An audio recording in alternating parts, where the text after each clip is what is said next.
मकर संक्रांति का जो दिवस है वो कोई साधारण है। आप लोग दान करते हो मकर संक्रांति में? कितनी चीजें दान करते हो?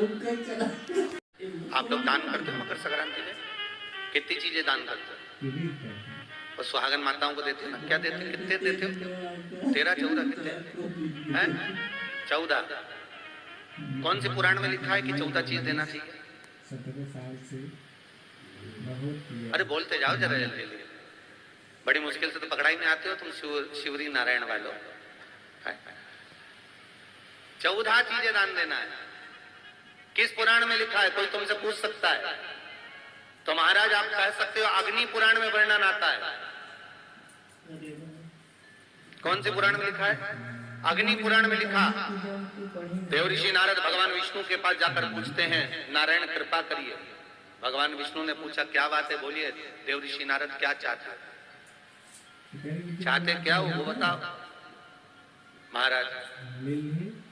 हमें इतना सा बता दो।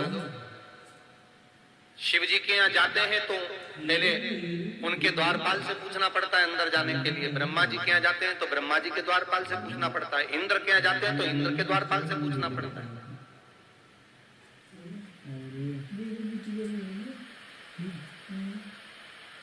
हम जितनी भी जगह जाते हैं तो कोई ना कोई द्वारपाल से हमें पूछना पड़ता है अंदर जाने के लिए।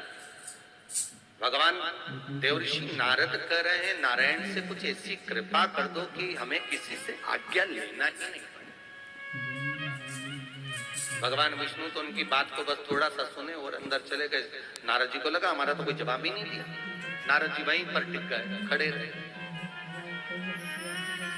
नाम जाप करते। विष्णु वापिस आए और देवऋषि नारद से कहा एक काम करो, जब सूर्य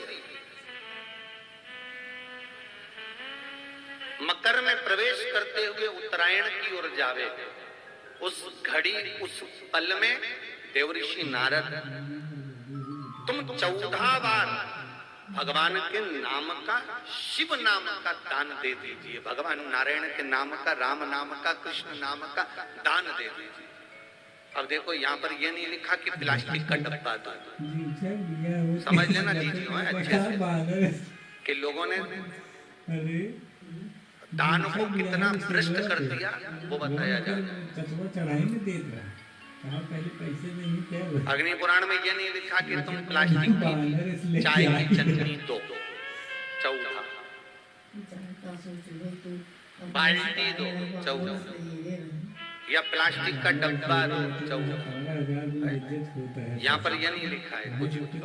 यहाँ क्या लिखा अग्नि पुराण में कि मकर संक्रांति के दिन जब सूर्य उत्तरायण भाव में प्रवेश करे, मकर में जावे, उस समय पर देवऋषि नारद तुम्हारे मुख से अगर 14 बार भगवान के नाम का दान 14 जीवों को दे आओगे तो किसी भी देवता के पास जाओगे तुम्हें परमिशन की जरूरत नहीं पड़ेगी, तुम डायरेक्ट प्रवेश कर जाओगे। डायरेक्ट। अब तुमको अगर वैकुंठ में डायरेक्ट प्रवेश करना हो तो बिना पूछे, तो उसके लिए ऐसा आता है मकर राशि में सूर्य प्रवेश करता है तो उसे मकर संक्रांति कहते हैं। हमारा ध्यान दीजिए किस चीज का नाम। तो कहा अगर देवऋषि नारद आप दान दे रहे हो तो 14 नाम का दान दीजिए। 14 जीवों को नाम का दान दे दो, भगवान के नाम का भजन करो। और अगर संसार के लोग दान दे तो किस चीज का, तो के अन्न से बड़ा कोई दान, अन्न से बड़ा कोई दान ये कुछ ना कुछ हमें सुख का आनंद। एक भी त्योहार ऐसा नहीं है हिंदू धर्म का जो कि खाली जाए, बस हम उससे दूर रहते हैं। हमें आता नहीं है, बस एक साधारण भाव में हमने त्योहार मना लिया, पर उसका महत्व हम समझ, उसको जाने कि उसकी महत्वता। कोई किसी व्यक्ति ने मालूम पड़े कोई भूमि पर कब्जा कर लिया और नहीं छोड़, तो उसके लिए भी कल का दिन बड़ा महत्वपूर्ण है। उसके लिए भी कल का दिवस बड़ा महत्वपूर्ण है। मान लो अगर कोई कब्जा कर लिया हो और वो प्लाट या कोई दुकान, कोई व्यापार के स्थान नहीं छोड़ रहा, तो उसके लिए भी कल का दिन शास्त्र कहता है महाराज जी, शमी पत्र की 5 पत्ती, कितनी पत्तियां लेना है? 5।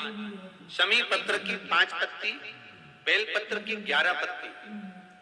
मकर राशि में प्रवेश करते समय सूर्य का स्मरण करते हुए सूर्य पे से 7 बार घुमाकर भगवान शिव का नाम मंत्र लेते हुए, जो शिव महापुराण का मूल मंत्र है, श्री, बोलिए जम के, श्री शिवाय शिवाय नमस्तुभ्यम नमस्तुभ्यम।